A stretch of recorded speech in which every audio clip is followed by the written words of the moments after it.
Queridos irmãos e irmãs, este é o 7º sermão da série Esperança para o Tempo do Fim, dirigida ao povo da esperança, a Igreja Adventista do Sétimo Dia, com a finalidade de estudar sua origem, identidade, desafios e missão. O propósito é que a nossa fé seja fortalecida, a nossa esperança seja aquecida e em nosso coração se manifeste um forte desejo de envolver-nos ativamente na pregação do Evangelho. Após um naufrágio, o único sobrevivente foi parar numa pequena ilha desabitada. Juntou lenha, acendeu uma boa fogueira e ficou vários dias esperando ser resgatado, mas ninguém veio salvá-lo. Com muita dificuldade, montou um pequeno abrigo com os restos dos destroços que juntou para se proteger do sol, da chuva e de animais selvagens. Teve que fabricar suas próprias ferramentas de sobrevivência e aprender a caçar, pescar e colher alimentos no mar. No entanto, um dia, quando voltava da busca por alimentos, ele encontrou seu abrigo em chamas. Ficou desesperado, revoltado e gritou para o alto: "Oh Deus, por que eu? Por que permitistes isto? O que mais falta acontecer? Eu sou um miserável, eu vou morrer sozinho nesta ilha." Chorou tanto que adormeceu profundamente cansado. No dia seguinte, bem cedo, foi despertado pelo doce som da voz de um outro ser humano. "Bom dia, marinheiro. Vamos para casa." "Como assim? Vocês vieram?" Bom dia, meus amigos. Como é que vocês souberam que eu estava aqui? Como que vocês souberam?" "Então, nós vimos o seu sinal de fumaça. Estávamos bem distante, mas a coluna de fumaça que você fez subiu muito alto. O dia estava limpo e podemos achá-lo com facilidade." Acredite, amigo e amiga, crises, desafios são muitas vezes meios para coisas melhores. Como no caso deste homem, desse náufrago, a sua casa pegou fogo, mas isso salvou. Não será diferente com o povo remanescente de Deus. Em sua caminhada de igreja militante para a igreja triunfante, o povo remanescente enfrentará crises. A sacudidura será uma dessas crises. E eu quero ler com você Amós capítulo 9, versículo 9. Lembre de ter sempre a sua Bíblia com você e um caderno para você tomar nota de versos ou ideias importantes.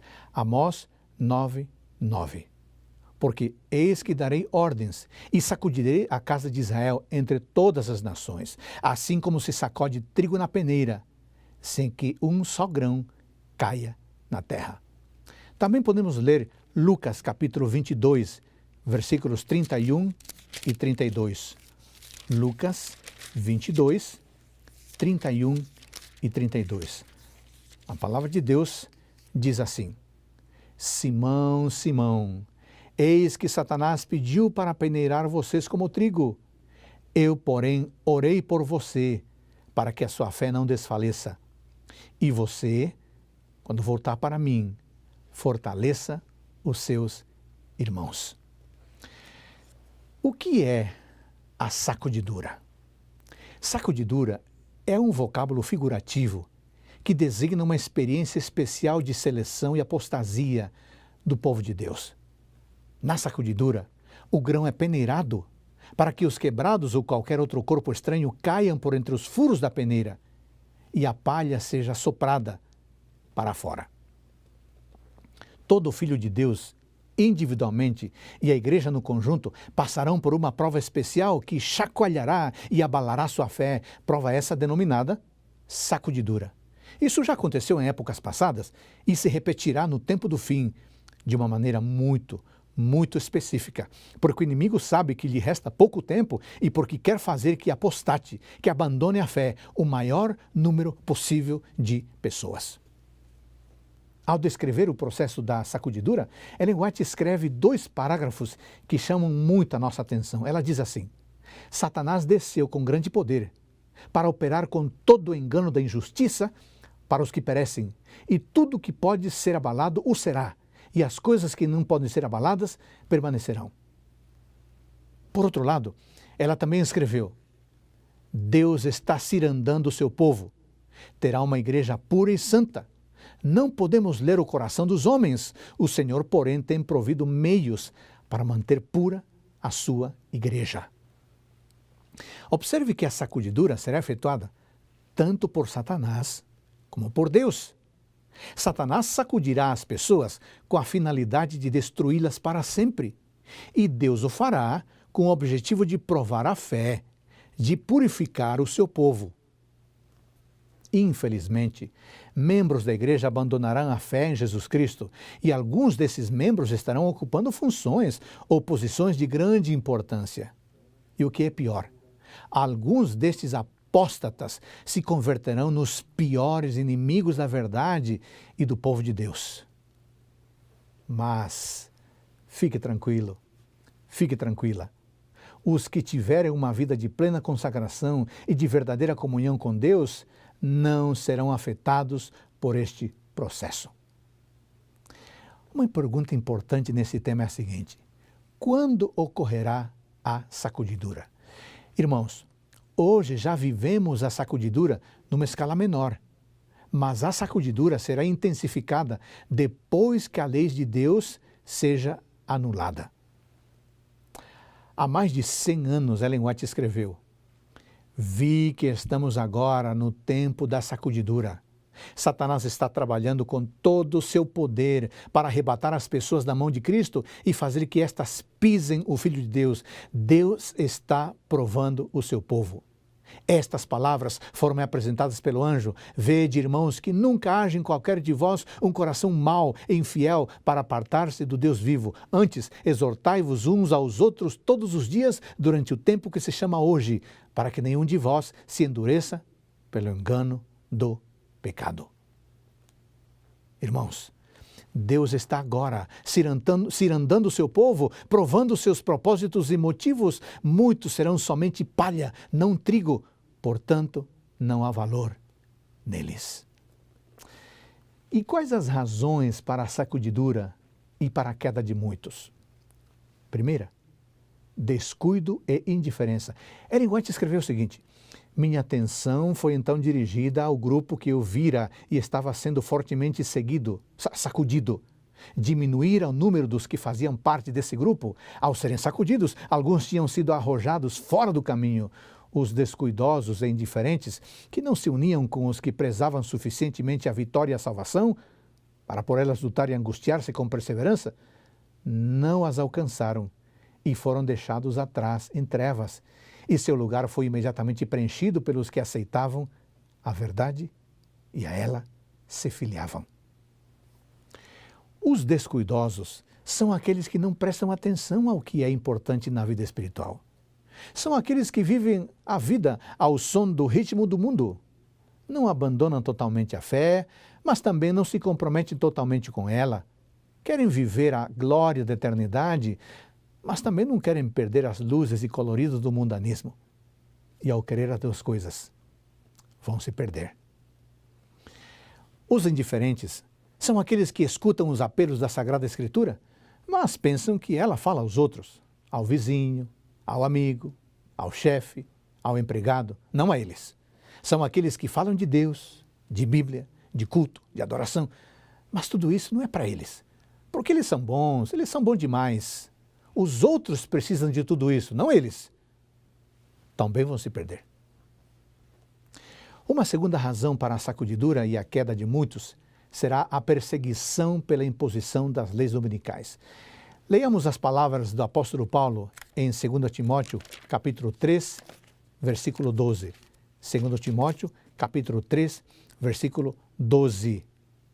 Ele diz assim: Todos os que querem viver piedosamente em Cristo Jesus serão perseguidos. Acontece que os filhos e filhas de Deus fiéis se recusarão a honrar o descanso dominical. E por isso, alguns deles serão jogados na prisão, outros serão exilados e outros serão tratados como escravos. Ellen White nos avisa: os membros da igreja serão provados individualmente. Serão colocados em circunstâncias em que serão forçados a dar testemunho da verdade. Muitos serão chamados a falar diante de concílios e em tribunais de justiça, talvez separadamente e sozinhos. Eu quero lembrar a você que o sábado deveria ocupar lugar central em nossa adoração a Deus. Sendo o memorial da criação, o sábado revela as razões pelas quais Deus deve ser adorado. Ele é o Criador e nós somos suas criaturas. O sábado, portanto, representa a própria base da adoração divina, pois ensina essa grande verdade do modo mais impressionante, como nenhuma outra instituição o faz. A verdadeira base de toda adoração a Deus, não apenas aquela praticada no sétimo dia, senão toda adoração, encontra-se na distinção entre o Criador e as suas criaturas. Esse grandioso fato jamais se poderá tornar obsoleto, nem deve jamais ser esquecido. Foi para conservar essa verdade para sempre diante da raça humana que Deus instituiu o sábado. É verdade que às vezes temos que enfrentar resistência devido ao nosso compromisso de guardar o santo sábado. Parece arbitrário e inexplicável aos olhos do mundo deixar tudo durante um dia por razões meramente religiosas. Mas a devida observância do sábado é um testemunho de que escolhemos obedecer a Deus. O sábado será uma prova especial no fim do tempo e todos teremos que escolher entre sermos fiéis à palavra de Deus ou à autoridade humana. Quem quiser se manter fiel ao sábado bíblico, pagará um alto preço por isso. Mas aqueles que hoje já são relaxados com a guarda do dia do Senhor, não vão sofrer perseguição, mas também não serão salvos. Uma terceira razão para a sacudidura e a queda de muitos será a recusa da mensagem de Deus à Laodiceia. Qual é a mensagem de Deus à Laodiceia? Apocalipse 3, 15 a 19. Apocalipse capítulo 3, versículo 15 a 19. Diz assim: conheço as obras que você realiza, que você não é nem frio, nem quente. Ah, quem dera você fosse frio ou quente. Assim, porque você é morno e não é nem quente nem frio, estou a ponto de vomitá-lo da minha boca. Você diz, sou rico, estou de bem com a vida, não preciso de nada. Mas você não sabe que é infeliz, sim, miserável, pobre, cego e nu. Aconselho que você compre de mim ouro refinado pelo fogo, para que você seja de fato rico. Compre as vestes brancas para se vestir, a fim de que a vergonha da sua nudez não fique evidente, e colírio para ungir os olhos, a fim de que você possa ver. Eu repreendo e disciplino aqueles que amo. Portanto, seja zeloso e arrependa-se. Os que perseverarem em sua indiferença e não recebem humildemente a admoestação de Cristo, contida na mensagem à igreja de Laodiceia, esses serão vomitados ou expelidos da igreja de Cristo no tempo da sacudidura. Ellen White escreveu: alguns não suportarão esse testemunho direto, a mensagem de Deus à igreja de Laodiceia, e por isso se levantarão contra ele. Isto é o que determinará a sacudidura entre o povo de Deus. A mensagem à Laodiceia nos convida a um cristianismo de verdade, de compromisso, um cristianismo dependente de Cristo, de sua salvação, de sua palavra. Alguns não querem e não quererão isso. Preferem viver sua religiosidade antropocêntrica, sua espiritualidade cultural relevante, seu ativismo político-religioso, sua religião puramente social, suas causas puramente humanistas, sua teologia pós-moderna e sincrética. Quem assim crer e viver, distanciando-se da fé bíblica, vai apostatar da fé em Cristo. Uma quarta razão para a sacudidura e a queda de muitos será o conhecimento superficial que levará pessoas a se deixarem desviar por falsas doutrinas. Irmãos queridos, a experiência do passado vai se repetir. No futuro, as superstições de Satanás assumirão novas formas. Erros serão apresentados de maneira agradável e lisonjeira. Falsas teorias serão apresentadas ao povo de Deus, revestidas de trajes de luz. Assim, Satanás procurará enganar, se possível, até os escolhidos. As mais sedutoras influências serão exercidas. Mentes serão hipnotizadas. E acontece que as pessoas não serão capazes de identificar as falsas doutrinas, porque seu conhecimento doutrinário será muito fraco para verificar o que é verdadeiro e o que é mentiroso. Como devemos preparar-nos para enfrentar a sacudidura e a onda de apostasia? Essa é a pergunta importantíssima. Número 1. Mantenhamos constante e profunda comunhão com Deus, cultivando uma vida de oração e uma vida de estudo da palavra. O apóstolo Paulo nos admoesta assim: aquele que pensa estar em pé, veja que não caia. 1 Coríntios 10, 12. Todos seremos provados, todos. Porém, ninguém precisa cair. A única maneira de passar incólume pela prova da sacudidura é manter constante e profunda comunhão com o céu, uma vida de oração contínua e uma atitude de estudo incessante das Escrituras e do Espírito de profecia, assim como a entrega completa da vida a Deus para obedecer-lhe e trabalhar pelos perdidos. Número 2. Fortaleçamos e solidifiquemos a nossa fé mediante o relacionamento com os irmãos, cultos, escola sabatina e pequenos grupos. Envolver-se com aqueles que professam a nossa fé, os nossos valores, as nossas esperanças, é algo poderoso, é algo necessário. Número 3. Envolvamos-nos pessoalmente na missão. Sejamos instrumentos para a salvação de outros e assim a nossa própria fé será confirmada. Irmãos queridos, aqueles que permanecerem leais a Deus, que permanecerem firmes na fé bíblica, aqueles que não apostatarem, terão o privilégio de participar do autoclamor e a terminação da obra. O que é o autoclamor? O autoclamor será um tempo especial em que a mensagem da queda de Babilônia e os chamados aos sinceros para que saiam dela serão dados de maneira clara, direta e poderosa. Isto determinará perseguição e controvérsia, porém o Senhor dará poder aos seus filhos e filhas para realizar uma obra milagrosa. E para isto se valerá de elementos humildes, despojados do eu, porém cheios do Espírito. A apatia será sacudida e a igreja inteira participará da tarefa salvadora de pessoas. Em Apocalipse, capítulo 18, versículo 1, outro anjo é descrito como descendo do céu com grande poder, sendo a terra iluminada com a sua glória. Este anjo não representa uma nova mensagem, mas um novo poder que acompanhará a pregação da tríplice mensagem angélica, de maneira que com eficácia toda nação, toda tribo, língua e povo sejam advertidos.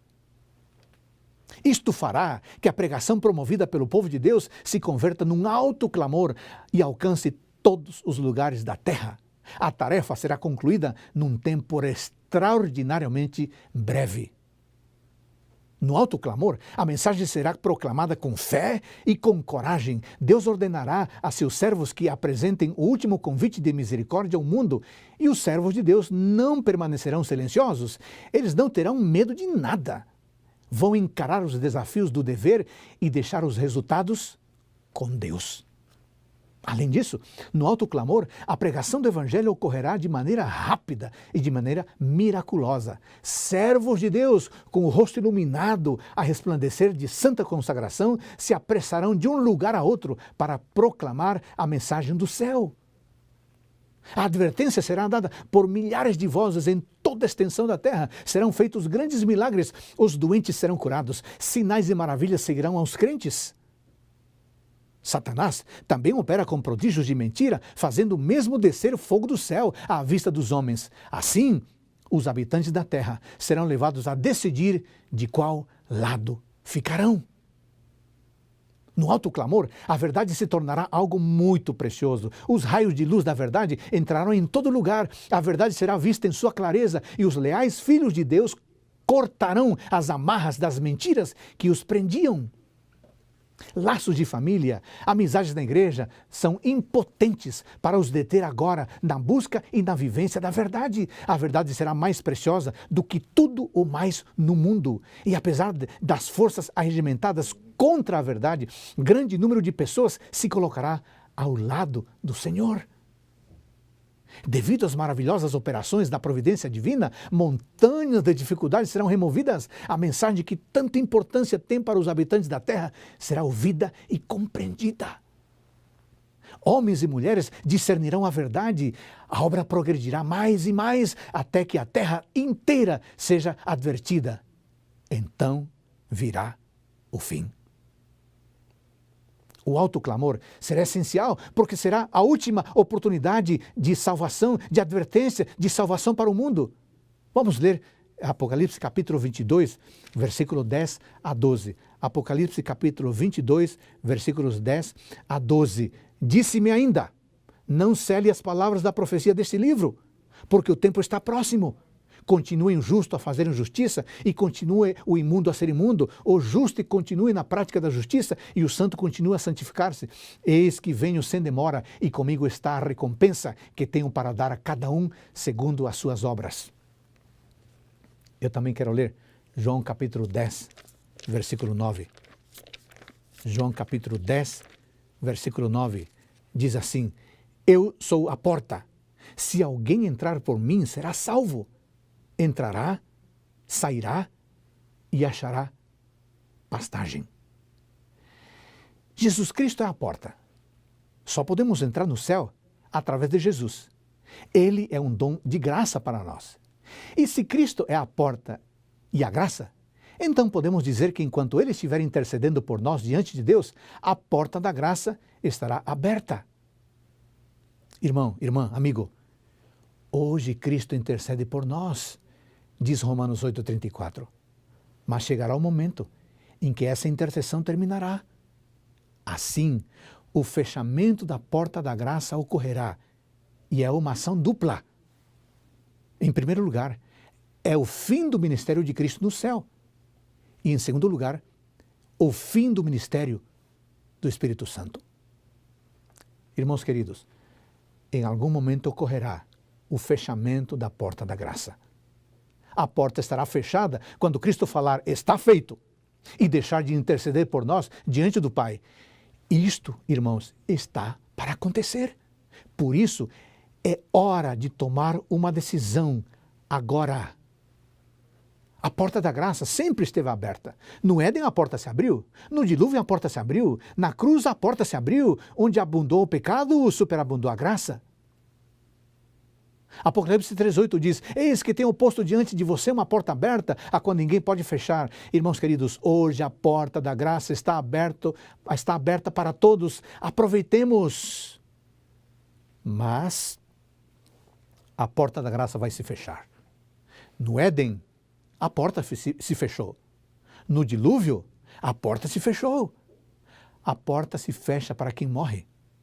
A porta se fechará para quem insiste em rejeitar o amor de Deus. Ellen White adverte o seguinte, a crise aproxima-se de nós furtivamente. O sol brilha no céu, fazendo o seu giro habitual, e os céus declaram ainda a glória de Deus.